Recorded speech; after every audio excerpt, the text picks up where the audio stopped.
るんご挨拶申し上げんす面白うありませんそろそろ終わらせんしよ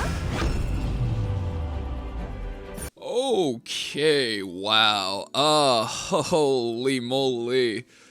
What is going on, guys? Uncle Valk here, and you guys already know what's happening. We got the Overlord collab. Let's just dive into it. First up, we have Shalltear. This is basically a hawk-based stats. Very fast, very aggressive. There's a lot of cover today, so I'm going to go very fast. So if you're a new player, apologies. I'm going to be moving at a slightly faster pace. But this is going to be an extremely aggressive unit. 17% base crit as her imprint concentration. So that is going to be a very whale unit. You want at least one imprint, which is going to move her crit chance up by a 1 roll worth of stats. And then after that is going to have diminishing returns. Her passive is, as you can expect out of a vampire, this is going to be a little bit different from Epic 7 vampires, which all have immortality buff. She just has straight up damage limit, like we see with Roy, like we see with T. Surin. This effect is going to be really strong when you play her in a standard draft. When you have effects like Aureus and Escort, this effect is magnified and she's going to be receiving less and less damage, where she can now survive 3 and even 4 hits if you give her a barrier. And especially if you have something like an Arrowwell, a big barrier is going to keep her alive for 5 or even 6 hits, depending on what she's taking damage from. Also, if she has higher HP, she gets free attack buff. And after that, after she takes her turn, she gets stealth for a turn. Man, this is going to be a really annoying unit to remove from the board. When your opponent has her, you're going to want to play a lot of units like Karina. So I can already see a world where she's extremely aggressive, extremely hard to kill, and on top of all of that, really annoying to remove. And I think this kind of lines up with what I've seen people say after waking up. This is a really aggressive unit with very strong defensive utilities. In fact, she has 2. She has damage limit and she has stealth. So she's going to be very annoying to debuff and reach into. Following that, we have her S3. Totally lore accurate, increase hit chance by 100%. She's meant to have like an unavoidable nuke skill that's supposed to be able to go through a lot of defensive buffs.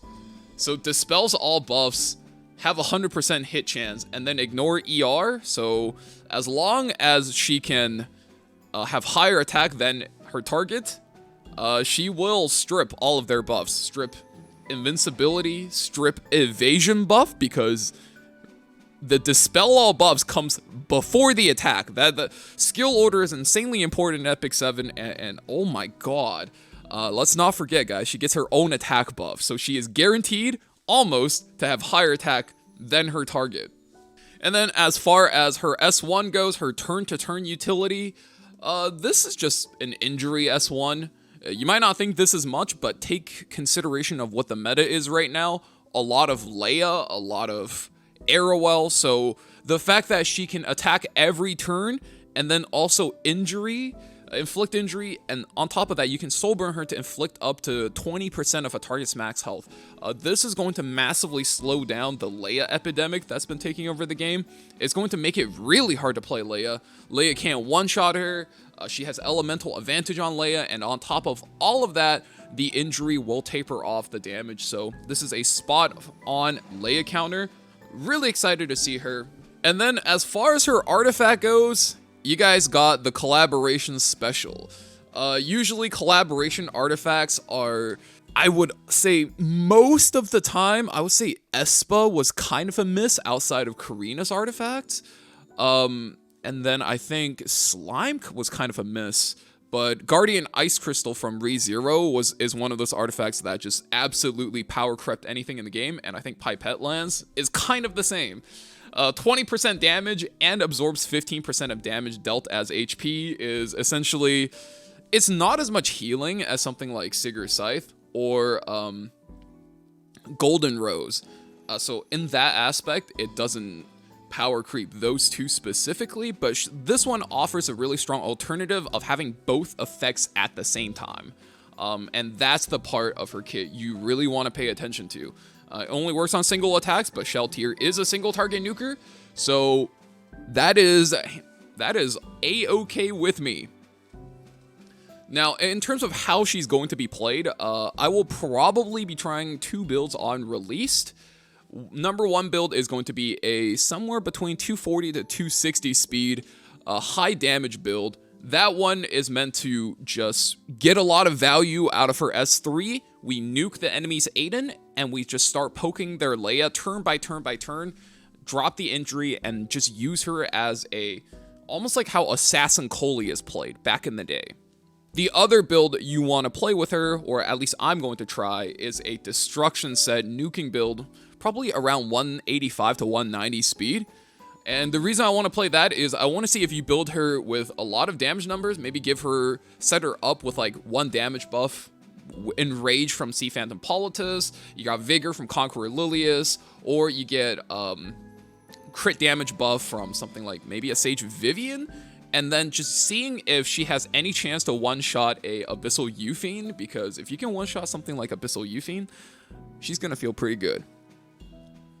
Okay, moving on to Albedo. Yes, we are going a little bit fast. There's a lot to go over today, but from what most people can see, Shalltear is going to be a very strong unit, and if anything, I think Albedo might even be stronger. Let me just give you guys that foreshadow, and I'll explain as we go along her kit why I think she might be the unit with the stronger staying power. If not, at least her artifact will be. Okay, starting off with her S3. This is basically, it's a lot like Shalltear's S3. It's a full dispel. Once you've max enhanced it, it will dispel all of the enemy's buffs, unbuffable them, and then defense break for 2 turns. And then it's also a HP scaling nuke. This one isn't as good as Shalltear's S3 because the dispel for that one kicks in before the attack. Here, the attack comes through first. But do not sleep on this ability. I think strip all and then into a defense break is always really strong. So this ability is why I think Albedo might actually be the hidden OP here. There's 2 parts to this ability. Number 1 is the passive where at max, she will be able to reduce critical damage, critical hit damage suffered by allies by up to 20%. So she's already a good off tank, right? You could build her probably as a bruiser off tank or as a main tank. So I see that this is the less lore accurate version of the character where she's a lot more aggressive, whereas in Overlord, she's meant to be the strongest defensive presence. I think a lore accurate Albedo, which is basically be Crimson Armin on crack, but I don't think anybody in Epic 7 actually wants to see that. So I'm actually glad they made her more aggressive. Second part of her passive is that whenever your team gets hit by a crit, which is going to be very often when you're fighting versus Cleave, she will shoot back her horse, attacks all enemies, dispels 1 buff. I actually think that is really strong. You're going to be able to strip immunity off of Ran, attack buff off of maybe like a pay recomposition, and versus a Eternal Wanderer Ludwig, you're going to be able to eat up whatever buff he's soul burning into, and then increases speed for herself for 2 turns. Damage increases to her health. This actually has a lot of implications because every time you get hit by a crit, tells me you can potentially build her not only as a tank, but as a anti-cleave bruiser, where if her damage ratios are okay and her artifact damage is good enough, if you get hit by like a Ran or if you get hit by a Ludwig, then she'll just shoot back her horse and just do a whole lot of damage to a cleave team. And on top of all of that, if you have anything else that can counterattack like a Bellion, an Abyssal Euphine, you could probably just send home a whole cleave team in a single rotation. And then checking into her S1, this is a really simple ability. No need for words. I mean, it just deals some HP scaling damage and increases her combat readiness, so her turn cycling is pretty good in order to make up for her lackluster base speed. You have units like Shalltear as well as Genua, for example, that will run really low HP and they just get absolutely blasted by these additional damage, which is a huge part of the game now. And finally, we come to the part that really puts the kit together. When I first saw the kit, I thought Albedo definitely wanted to be an Aureus holder, where she's the main tank for the team.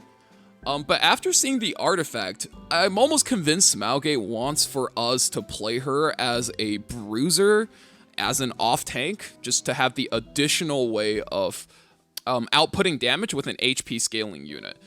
The reason why this is really strong is we have to talk about the Espa collab. The Espa collab is where we got Karina and Rocket Punch Gauntlet. And ever since then, these two artifacts has been taking over the game. In fact, Karina to this day is still, I think, the highest win rate unit in the game because of how strong she is. She's not very universal. You can't just first pick her and win because she obviously has her counter still. And I think Albedo is kind of in a similar boat. Not quite the same boat. You're supposed to be able to play her into cleave, into extremely aggressive teams. And this artifact is what completes that, because after any attack, there is a 100% chance to deal additional damage to the target. Any attack. Karina's Rocket Punch Gauntlet only works on single target attacks. This artifact, I think, kind of breaks some things in the game, because there are a lot of factors you can absolutely break the game with. Factor number one, if you combine that with her ultimate, which defense breaks, it strips the buffs and defense breaks. Think about how much Karina splashes, right? When she defense breaks a target. You can pretty much one-shot anything that is squishier than your average garden variety bruiser. On top of all of that, Albedo also has insanely high base HP at 7,000. So worst comes to worst, you can almost build her like an HP scaling version of Karina. Extremely high HP, you sack every stat, and when you're playing against a cleave or something, just run a horse over them. They crit you, they die. Obviously, we do need to see the damage numbers on everything. If the damage numbers are too good, there is a chance that this is the default way to play Albedo. It's not even a tech. Everybody just runs extremely high HP because her artifact is just way too strong. Okay, wow, and Ainz is going to be the free unit we get for this collaboration. And they definitely did some cooking with this one. I think for a free unit, he's really interesting. He's fun. I don't think he's going to be like giga broken at all. But the number one thing that he's going to do is he's a support debuff mage, which tracks with his lore. And if you ever watch the anime, this move will look very familiar. Except they just did one thing. They changed it from being an AoE skill to a single target skill, which I think is necessary for balance of the game. It has an up to 100% chance to inflict, it's kind of like a status, right? When you have the debuff icons be reversed, it's a status instead of a skill, so you can't resist it. It's going to go through immunity, and you're just going to be able to just plop it down on anyone. Also, really interesting. Overlord characters all dispel all buffs from a single enemy, so they're very single target focused and they're very buff dispel focused, which is good since we're right now stuck in a meta where people just stack defensive buffs and they survive until either their Euphine or their Leia pops off. So we already have a lot of things coming in to change the way the game is played. The way this thing works is when there's a grand total of 12 turns taken afterwards, it'll deal 50,000 fixed damage to whoever it's on. It's really interesting, but 12 turns is a lot, and depending on how things go, you could just have your entire play blown up because of his passive. So it increases his damage taken from light elemental enemies by 30%. But it has the benefit of whenever an ally's attacked, you have, I think, a 35% chance to increase to basically plop down a shield and puts up counterattack on Ainz. He's actually kind of an interesting character. And that works with his S1, where he attacks the entire enemy team with lightning and then has a 25% chance to stun. So this has two things going for it. Number one, the AoE stuns work with his passive, or his counterattack stance from the passive rather. to stun the enemy team. It's not going to be crazy good because number one, forced AoE is always a danger in Epic 7. And number two, I think this will just do some stuff like it'll just feed Abyssal Eufiend stacks if you're not managing your turns correctly. And the other thing that it does is it grants an extra turn to Ainz, so you can just put down the countdown timer one more turn. I'm assuming his artifact is going to be the free artifact. It just gives a lot of effectiveness and effect resistance, which is cool. It's cool. It kind of plays into what Ainz needs. Some effectiveness, a lot of effect resistance, and it doesn't really do anything to keep him alive, but if you are looking to actually play him as a character in any form of PvP, I actually think this will give him a lot of stats that'll help out what he's trying to do. But overall, though, I feel like he's a very interesting character. The cool part about Death Sentence is it doesn't say it doesn't work on bosses or anything like that. So one thing I could see is people really cooking some PvE compositions that do stuff with Death Sentence. And the other thing is I can see people playing a really aggressive composition with Ainz where he drops the Death Sentence status on someone and then extra turning a bunch of times with a whole bunch of mages carrying books, right? Or with one anchor and these units just survive. I think there's cooking potential in here, but I just think he's a little bit too squishy because of his passive. But I think that's fair because he is going to be the free unit that we're getting for this collaboration. Okay, last thing I want to bring up before I end the video, guys, is as you guys know, we're getting the collab a week from this video coming out. And we are going to be getting Ainz and Shalltear, I believe, which will be playable alongside Sea Phantom Politis until the end of the season. Albedo, however, should not be available. So a little bit unfortunate she's not going to be able to make the cutoff for the season, where a new unit is embargoed from being playable in RTA for the last 2 weeks of the season. But there are a couple of really important things I want to highlight. So of course we're going to be getting our new units, and of course we're going to be getting Ainz as a free unit. If you just play the story and clear all the missions, you'll be able to triple S him.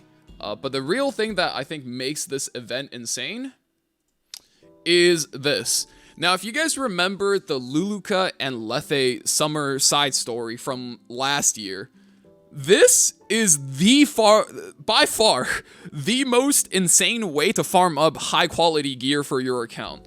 And it's divided up almost damn near perfectly. If you're a really slow player, you want to use everything available on your account to farm up destruction, health, and immunity gear. These are by far the 3 best sets for slow players. Usually they mix these up. We don't get a lot of events like this. And then also, second week, speed set, critical set, and penetration set. That's pretty much a calling card for any fast and aggressive players. If you're fast and you like playing aggressive, or you want to be fast and aggressive, I would consider pouring in all your leaves. Some people have, no joke, upwards of 3,000 leaves saved, so they can just burn everything down the next time we get one of these events, and there is literally no better time to start going to town. This is going to be crazy. People are going to be getting a lot better quality gear.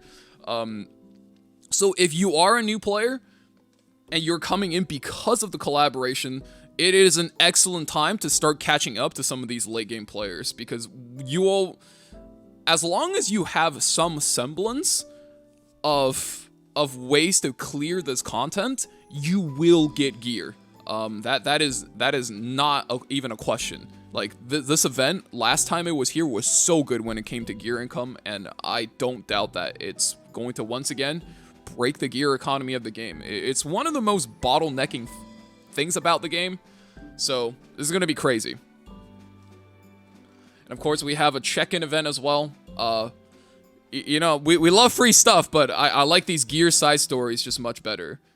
And lastly, I just want to talk about 2 things real quick. This is almost getting overshadowed through the patch. We got Teiyu exclusive equipment. We got an Arya exclusive equipment.